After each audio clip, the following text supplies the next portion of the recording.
And asked the question about the actual halachah, about how to check produce for insects. How can a visually impaired person check their produce? The first question, I made a video called Lettuce Lunacy. I recommend you check that out. There's a whole new religion today about checking things for insects. I once had a person come to my house, a mashgiach from the East Coast. He's related to me. There's a rabbi over there. He's the expert on insects and food. He came to my house, and the first day he couldn't believe I served salad, I served strawberries, it's like almost you're serving pig at your table. And after he said, Rabbi, I don't need to ask questions, but how can you eat these foods? I said, my wife washes things, she cleans them, and we eat them, and why should I? No, but where's your light box, your magnifying glass? I said, come with me to the grocery store here. We have a farmer's market here, we buy all our food. It's California, it all grows here. I went with him, I said, whatever you want. Let's buy strawberries, let's buy broccoli, let's buy cilantro, romaine lettuce, let's put it home. He took a day out of his vacation in San Diego to check all of these things for bugs. Okay, I guess some things are important to people. It's almost time for mincha.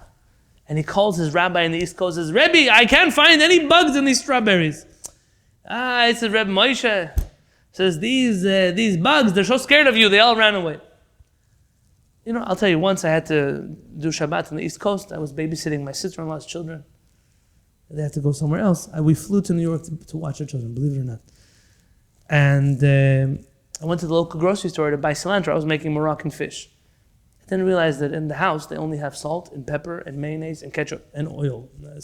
Paprika, maybe for color. Like 5 condiments, you know.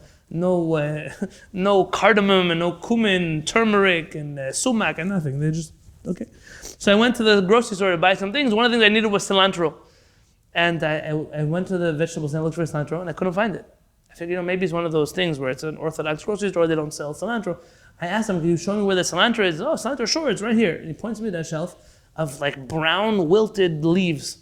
I said, this is cilantro? And I looked at it and misken, the cilantro, he already died in California before they brought him to New York on a truck for 3 weeks.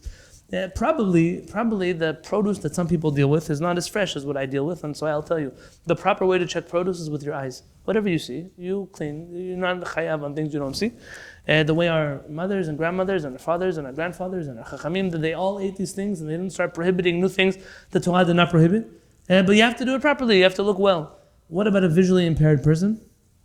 I once heard from one of the old chachamei Ashkenaz that he said that if you wear glasses, you have to take off your glasses when you inspect your food because you're only obligated for the things your eyes see. I don't agree. Definitely the magnifying glass, I also don't agree. There's a famous teshuvah of Rabbi Yosef Mesas in the end of his book, Bigdei Yesha. He says, can you imagine a world in which people check their etogim with magnifying glasses? Soon these people will begin to check their vegetables with magnifying glasses. I'm thinking to myself, what for Rabbi Yosef Mesas 50 years ago was crazy, today that's the norm. We're the crazy people. I think that at the end of the day, if a person really can't see, then they would need to have somebody else look over the things to make sure that they're eating things that don't have problems. But let's not make a new religion out of it.